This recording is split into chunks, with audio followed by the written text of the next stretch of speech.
live in Brooklyn, where we're expecting a news conference at any moment to update us. Meanwhile, Wale, police now believe they recovered the suspect's gun and his bag. Yeah, the search for the suspect in that U-Haul seems to be over right now, Chris, but the investigation still has a long way to go. I'm set, by the way, show you what the scene looks like here in Sunset Park, Brooklyn. This is a 4th Street right here on the 4th Avenue and 36th Street, shaking the entire city and all commuters, especially those who say this morning was a close call. My other son he'd been in the station like 15 minutes earlier, and normally he gets there right at 8:30 in the morning at the same time, but he had a field trip today, so he was like 20 minutes early. So back out here live, you're seeing police surrounding the 36th Street station. I can tell you, as someone who used to live and work in this city, this station will get you into Manhattan in about 20 minutes. 8:30 in the morning, people are jumping on the train and they're going about their way, about their business, not expecting anything like this. So definitely scary, tense moments for everyone in the city and all commuters all around. I can also tell you about this investigation. The police say they don't believe this was a terror attack, but they have not yet ruled out anything. For now, it's the very latest. Live in Brooklyn, New York, Wale Aliyu. Continues now from New York City. Boston 25 News reporter Wale Aliyu live in Brooklyn. Wale, you know that area very well. You lived and worked in New York City before Boston. Really interested to hear your perspective and put some context around what really is just a terrible event today. Yeah, Chris, Tuesday morning, people in Sunset Park, this is the west side of Brooklyn. They're living, they're working here, they're not expecting anything. Let me show you what this neighborhood looks like. It's a quintessential New York neighborhood, right? You got homes here, you got businesses here, as the traffic moves through. As you see the crush of media here, right behind there is a school right there. So as I said, people living, working here, just walking to the train stop. There's a bodega right here on the corner. They're walking to the train stop, not thinking anything of it. They can see that train stop is now surrounded by police tape as the investigators continue surrounding this area and trying to piece together everything that happened this morning. But again, they're getting on the train. This is a 20-minute commute to Manhattan. Not a big deal. People are taught to, if they see something, they say something. On the train, people are looking at their phones, checking social media, maybe checking emails, getting ready for the workday. They certainly aren't expecting a smoke bomb to go off, and then where they can't see anything in a closed space, and then shots to be fired. Again, latest count, 10 people hit by gunfire, and then another 12 people injured. That number was this morning was around 16 people injured. That number has continued to increase as police here on scene tell me that more and more people are showing up to the hospital as the day continues. You guys mentioned it. We are expecting a news conference. We were expecting it maybe about an hour ago. As you can imagine, the news of the U-Haul truck being found and things like that are delaying this news conference. They do want to get all the information out to the public, but they're asking us to just wait patiently for that. So we're going to bring that to you as we get it, but for now, I'm going to send it back to you guys in Boston. All right, Wale, we'll continue to check in with you. In just a moment, we're going to speak with Boston 25 News reporter Wale Aliyu. He has brand new sound from one of the shooting victims speaking from his hospital bed. And our Drew Caritas is live in Boston, where there are no known threats to Massachusetts, but security is being stepped up, especially with Marathon Monday just days away. Suspect now on the run. Boston 25 News reporter Wale Aliyu live for us tonight in New York with brand new information from one of the shooting victims. Wale?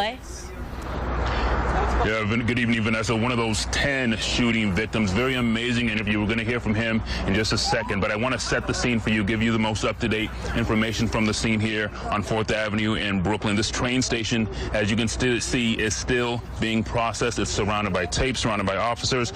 But the U-Haul van that you guys are mentioning, that is also, police say, still being processed. Police say they found that U-Haul van they believe is linked to the suspect in Brooklyn. That location is about 25 minutes away by car. Wow. And even for the commuters who survived this morning, who were on the train but were not injured, some of them are trying to figure out what they're doing tomorrow. Are they comfortable continuing to ride the train? Take a listen to one man we spoke to who says his wife was on the train, but he says this will not deter him. you got to get back out there and do it. I mean, I've seen fights, I've seen all kinds of crazy stuff happen over the years, and it's like, you know, what are the chances it's going to happen again? That's part of it. I mean, it's kind of just like the mentality you sort of have to have, you know. But no, and you know, they did a great job in this case, it seems like, you know, so we'll see. And again, the big thing tonight is the arrest. When will that happen? Once that arrest does happen, though, that's when a lot of the questions can be answered. Why? Why this train station? How long has this been planned? For now, that's the very latest. Live in Brooklyn tonight. Now to New York City, where Boston 25 News reporter Wale Aliyu joins us tonight. Yeah, Wale, police have been able now to put a face to the person they're looking for. And you have some new sound from that shooting victim we heard from at the top of the hour. Well, listen, Vanessa, Chris, in the coming days, we're going to be hearing more and more from these victims on the trains. The one we're hearing from tonight, feel free to call him a hero. At 10 o'clock, we heard from him describing how he was trying to help people on that smoky train, including a pregnant woman in front of him when he got shot. Now listen to him as he describes how long it took before he realized a bullet went through his leg. Wow. And you heard him talk about the suspect's gun getting jammed. That is something that may have saved a lot of lives. You can imagine on an enclosed, smoky train trying to get off as many shots as possible. And thankfully, there were only 29 victims. This certainly could have been much worse. Coming up at the top of the hour at 11, we're going to hear from one of the MTA workers who says his frustrations with the security on the trains. For now, it's very latest. Live in Brooklyn tonight, Wale Aliyu, Boston 25 News. Yeah, so harrowing for all those people on the train and frightening. Wale, thanks. Morning shooting, and you can look right behind me at 4th Avenue here in Brooklyn and 36th Street, where police remain surrounding this area. It's still taped off. This train station remains taped off. Police are not only processing this scene here, but the scene of the U-Haul van about 25 minutes away. And police say the suspect let off 33 rounds, hitting 10 people, 5 of them in critical but stable condition. Guys. And Wale, you spoke to an MTA worker today who had some frustrations. Yeah, I can tell you, Vanessa, someone who used to live and work in New York, hearing from MTA workers complain about their safety is nothing new. This gentleman that we spoke to says he has been begging the city for years for more security. Take a listen. I've been assaulted 2 or 3 times already. I've had to break up fistfights. I've had to hold down suspects for the police, you know, and a lot of our members are getting into confrontations because we see attacks happening on the subway and we stand up and we help people. That's what we do. All right, well, we appreciate you all staying with us throughout our evening and afternoon coverage. Our plan right now is to stay overnight here and be back for the morning commute, which, guys, hopefully is a safe one. So we'll see you bright and early at 6 a.m. For now, it's very latest. Live in Brooklyn, New York tonight. Wale Aliyu, Boston 25 tonight. As a former New York resident, Wale, you provided a great coverage for us. Great perspective all afternoon. We want to say thanks to you and your photographer, Chayton, and we'll see you back bright and early tomorrow. Great work. Working. Boston 25 News reporter Wale Aliyu is live for us in Brooklyn this morning. And Wale, people are trying to get back to normal there. Indeed. Well, good morning from the borough of Brooklyn here. It is Wednesday morning. We're at 22 hours, almost 24 hours after that shooting. You can see the city is back moving and up and alive. People are grabbing their coffee.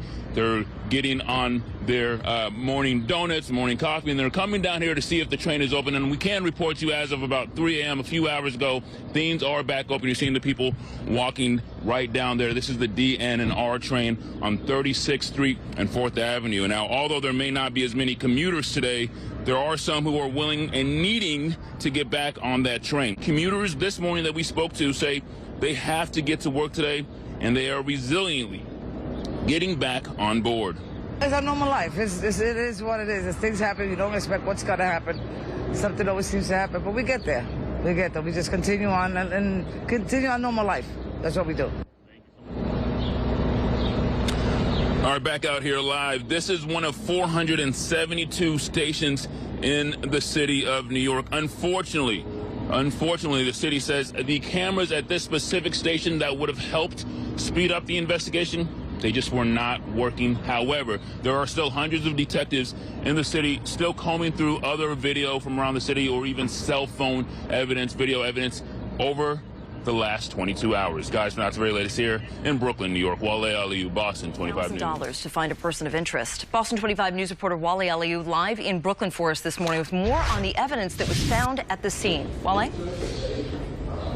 Guys, we've made our way down to Sunset Park train. As you can see, as I step out of the way here, things are back open this morning, about 22 hours after this shooting. Police say that shooter fled this train station with everyone else in the chaos, but left behind a gun, extended magazines, a hatchet, and more smoke grenades. He also left the key to a U-Haul van, which police tracked down 25 minutes from here.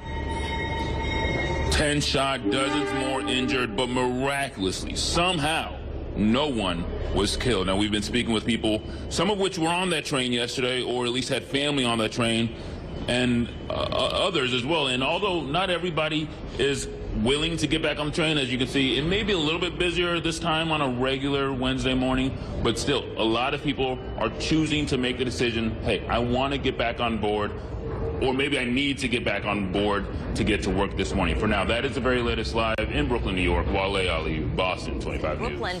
And Wale, people are trying to get back to normal there. The idea of, getting back on the very train at the very station where this happened has to be just a tremendous fear for a lot of people. Absolutely it is. We've been speaking with people. Some of them, you're going to see people on both sides. Some people are saying, hey, listen, this is this deal. We have to get used to it, and I have to get to work today, so I'm getting back on the train. And then some people are resiliently getting back on the train. You're looking at the platform right now. Despite all of this, commuters, again, some of them, we spoke to somebody at the 6 o'clock hour. You got to hear from them who said, listen, I'm getting back on. I'm fine. I have to do this. But the woman you're about to hear, she was not as happy. What made you make the decision to get back on the train today, even after yesterday's craziness? I have no choice. I have no choice. I rely on MTA, and I feel like they let us down. She feels like they let them down. One of the reasons she feels this way is because this is one of 472 stations in the city of New York. And get this, unfortunately, the cameras at this specific station that would have caught more specific video evidence to help catch this guy faster wasn't working. One of 472, and this one was the one that wasn't working. However, detectives do say they have hundreds of detectives throughout the city who are still scouring through other videos throughout the city, including cell phone video, and they're hoping for an arrest sooner than later. For now, it's the very latest live in Brooklyn, New York this morning. Wale Aliyu, Boston 25. Brooklyn, with more on the evidence found at the scene. Wale? Good morning, guys. If you were with us following our coverage at all yesterday, you would have noticed we were upstairs. But now this morning, the police tape is gone and commuters are back. And they're here. You can see them coming in and out of this train station here at Sunset Park on 4th Avenue in Brooklyn. Now, police say that shooter fled the train station with everyone else in the chaos, but left behind a gun, extended magazines, a hatchet, and more smoke grenades. He also left the keys to a U-Haul van, police say, which they were able to track down about 25 minutes from here. Wow. Well, 5 of the people shot are in critical but stable condition. Dozens more people were injured, and miraculously, no one was killed. Back out here where you're seeing the people get out of this train station. They're getting in and they're out on this Wednesday morning, what would normally be a more bustling Wednesday morning here in Sunset Park, Brooklyn. But again, some people have to get to work, but some people are choosing to go a different route. For now, it's the very latest live in Brooklyn, New York this morning. Wale Aliyu, Boston 25 News. Wale, the investigation is now officially entering its second day. Entering the second day, we're just over 24 hours, and we've been talking to people as they've been coming in and out of the train station. I watched one woman who said her prayers as she walked in, just kind of making sure she's resolved to enter this train. Some people more fearful, some people saying, hey, listen, I got to go to work. Take a listen. You're seeing people come in and out, not as busy as it normally would be this time of year, but hey, coming out of yesterday, that's what you're going to expect. Now, police say the shooter fled this train station with everyone else in the chaos yesterday, but left behind a gun, extended magazines, a hatchet, and more smoke grenades. Now, he also left behind a key to the U-Haul van, which police tracked down 25 minutes from here, and that dozens more were injured, but miraculously no one was killed. However, 5 people are in critical but stable condition. Again, people here are needing to get back to work, but from speaking to some of them, they're a little frustrated that this manhunt has been lasting so long. They fear, they wish that these cameras in this station work. Now, this is one of 472 train stations in the city of in the city of New York, and it was one of the ones that just wasn't working yesterday, and that is part of the reason why we're 25 hours on this case for now. That is the very latest live in Brooklyn, New York. Wale Aliyu, Boston 25.